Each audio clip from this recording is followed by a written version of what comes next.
Research linking early video watching to sensory issues to a new CDC report linking screen time with poor sleep, anxiety, and depression in teens. This is a confusing time to be a parent. It seems almost impossible to say no screens categorically, but how can we protect our kids from the most devastating consequences? Bree Guzman from Not My Kid is here with some advice. Thank you so much. Thank you for having me. I'm super excited to be here. Well, I'm super excited you're here as the mom of a 12 and 15-year-old. How do parents know what to look for? How do you know if your teenager or child is spending too much time online or if that time is destructive? Yeah, of course. I like what you said in the introduction where like it almost seems impossible to like put a no screen time rule on kids entirely because that's not what they're used to in this day and age, right? Like everyone has a little bit of screen time, but right now kids are averaging like 4 or more hours, and so with that there is a difference between like healthy screen time and unhealthy or positive and negative. So what you want to look out for as they are engaging with technology and their smartphones is what are the stuff they're looking at, what are the stuff they're spending the most time on, and so there's a difference. And I'll give you an example. If your youth is just scrolling nonstop for 4 hours, that's negative, unhealthy screen time. But if they are watching like a story in its entirety, like from beginning to end without losing focus, without skipping over, being distracted, storytelling is good for kids. If they are maybe connecting with distant family members or friends over FaceTime, that is good screen time. If they are trying to solve schoolwork or a puzzle with a peer or a friend over technology, that is good screen time, positive screen time. But if they are, again, scrolling, if they are neglecting their responsibilities and just like constantly on it without being able to walk away or give them some breaks, that is unhealthy. So what you want to look out for is, one, neglecting responsibilities.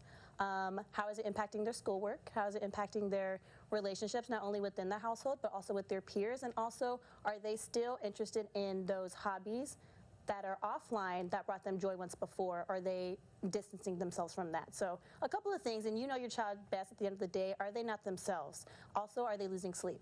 And how is their mental health? Do they seem a little bit more isolated? Do they seem a little bit more agitated? Are they displaying more signs of anxiety, more depression? So just a couple of things there. Those are great tips to look out for. And I love how you made the point that there are qualitative differences. Not online time is all created equally. You can be engaging. I can hear my 12-year-old doing math homework with his friends, which is different than an endless scroll on TikTok, just qualitatively in terms of your brain.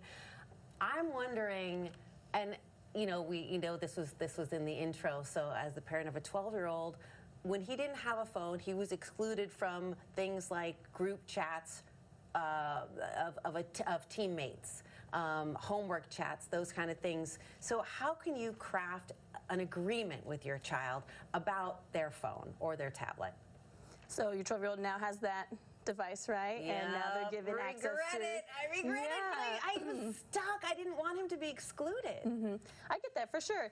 And so that communication piece is important with young people, right? Especially kids, adolescents. Like they need to communicate with their peers. And so right now it's less and less in person. Like school time, they are doing that. Well, we're hoping they're doing that, right? But they could just be on their phone at schools with their peers. But at home, if you think about a couple years ago or even like decades ago, kids were able to play with their friends in their neighborhood, or like everyone lived close by. Yes, and now we're it such was in a Stranger big city. Things, riding bikes together. Yeah, and now so you kind of need that technology sometimes to connect, relate, and get that social time in. And so I think what you said, it wasn't about social media, him being excluded from social media. It was about him being excluded from these group chats where people he knows, friends he knows, right? And it's not like strangers or like people that could potentially want to harm him intentionally, like cyberbullying, right? Like these are supposed to be his friends. Catfish, or these, sexting scams where they ask for money, or they'll,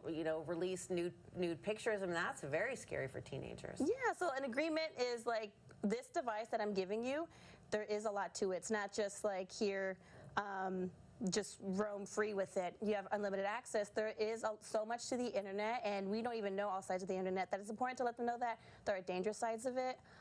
There are people out there who want to intentionally harm you, and so if you come across these things, I want us to have an agreement that you'll come and let me know right away. I want you to know that I'm a safe space. I want you to know that I'm not going to get mad at you, that I have your safety as my priority. And so I think an agreement like that, and also letting them have a choice in the consequence, like, okay, if you're engaging in things that you shouldn't be engaging in, and you know you shouldn't be engaging with because we've went over it, if you continue to engage with it, or you know you're not following these agreements, what's a fair consequence for you, right? And have them be a part of that discussion so they're not surprised with the punishment or the discipline that comes their way for them not agreeing to the things you put in place. I like that. They choose their own punishment. Yeah, it makes them feel like they have a power and choice in it, and it's important for adolescents to have that. I think this is an important conversation, and we're going to be having it probably for years to come. Thank you so much, Bree, Not My Kid. You guys have resources on your website as well? Absolutely. We have resources on our website that will direct you to different programs that you can download or purchase to help you monitor what your youth is doing on your phone. We also have programs where you can connect with fellow parents and guardians to talk about issues within your parenthood and just like raising adolescents in this generation of technology that's just growing super fast. We also have resources that link you to helpful documentaries, books, incredible books, and also just different websites and different organizations too. Thank you so much, Bree Guzman, Not My Kid.